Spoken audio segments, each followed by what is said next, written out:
Shalom anak-anak, apa kabar anak-anak hari ini? Iya, kita patut bersyukur ya, karena kita boleh dipelihara dan kita boleh menerima anugerah Tuhan. Ya anak-anak, hari ini Kamis 3 Desember 2020. Seperti biasa, sebelum kita memulai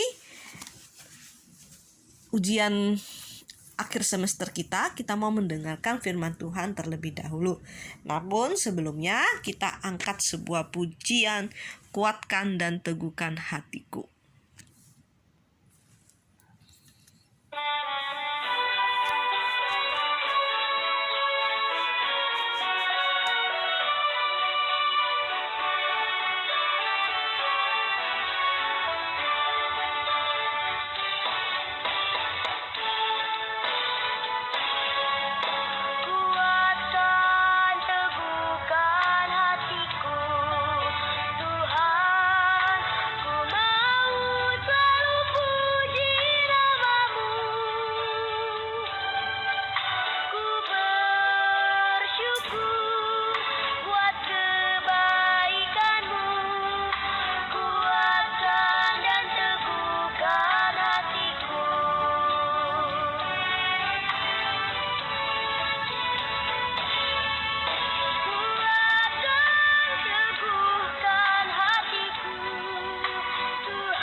Iya, sebelum mendengarkan firman Tuhan, mari kita berdoa terlebih dahulu.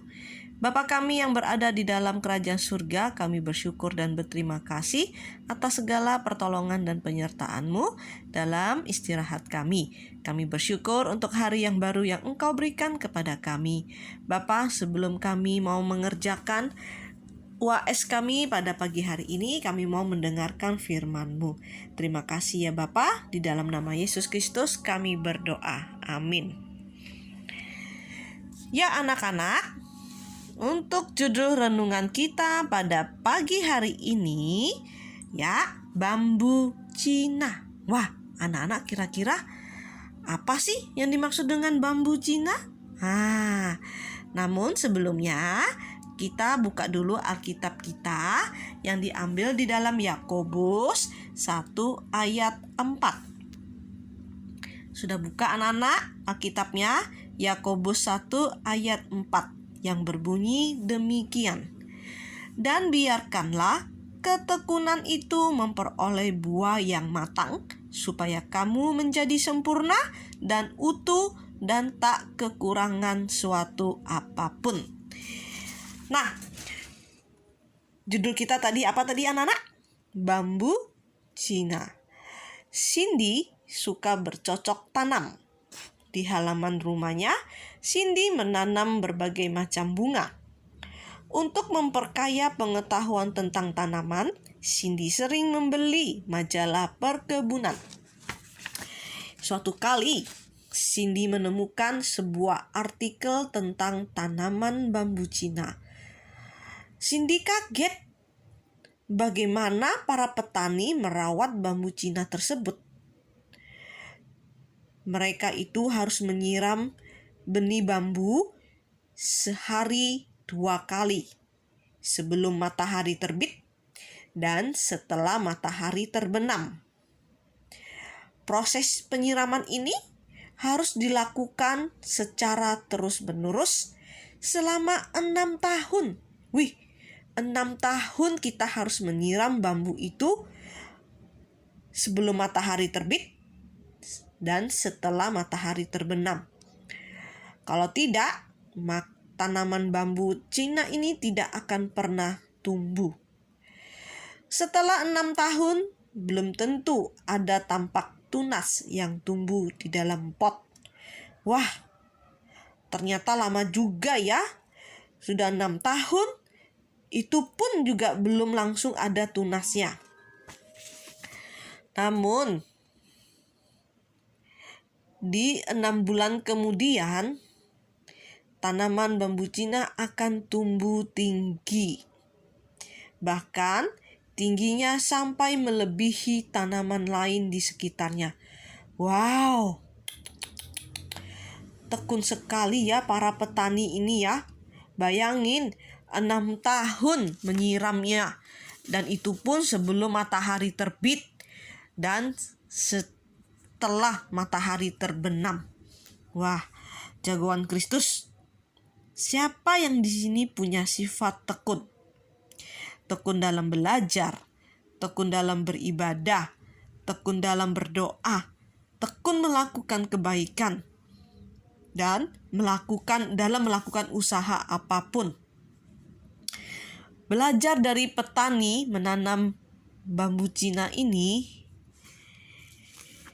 meskipun ketekunan memerlukan waktu lama, tetapi lihatlah hasilnya. Kalau kita tekun, pasti akan membuahkan hasil yang luar biasa. Tekun belajar menjadikan kita pandai dan akan mendapat nilai yang baik. Kalau kita tekun berdoa dan beribadah, kita akan bertumbuh menjadi anak Tuhan yang baik. Jangan pernah berhenti tekun agar kita terus bertumbuh dan bertambah di dalam segala kebaikan. Ya, demikianlah renungan kita pada pagi hari ini. Kiranya firman pada hari ini boleh mengajari kita untuk tetap setia, tekun, baik itu dalam beribadah, belajar, melakukan kebaikan, atau dalam melakukan usaha apapun. Ingat anak-anak, jangan pernah berhenti tekun agar kita boleh bertumbuh dan bertambah dalam segala kebaikan. Mari kita berdoa. Bapa kami yang berada di dalam kerajaan surga, kami bersyukur dan berterima kasih untuk firman-Mu pada pagi hari ini. Biarlah firman-Mu boleh mengajari kami agar kami memiliki hati yang tekun dalam beribadah, berdoa, belajar, agar kami bisa bertumbuh dan bertambah di dalam segala kebaikan. Kami juga menyerahkan ujian akhir semester di hari keempat ini. Tolong kami agar kami boleh mengerjakannya dengan jujur. Terima kasih ya Bapa. Inilah doa dan permohonan kami. Di dalam nama Yesus Kristus kami berdoa. Amin. Ya anak-anak boleh menyiapkan ya persiapan untuk menghadapi UAS pada hari ini. Jangan lupa ya anak-anak, kerjakan dengan jujur ya. Oke, terima kasih. Selamat mengerjakan soal hari ini. Tuhan Yesus memberkati. Amin.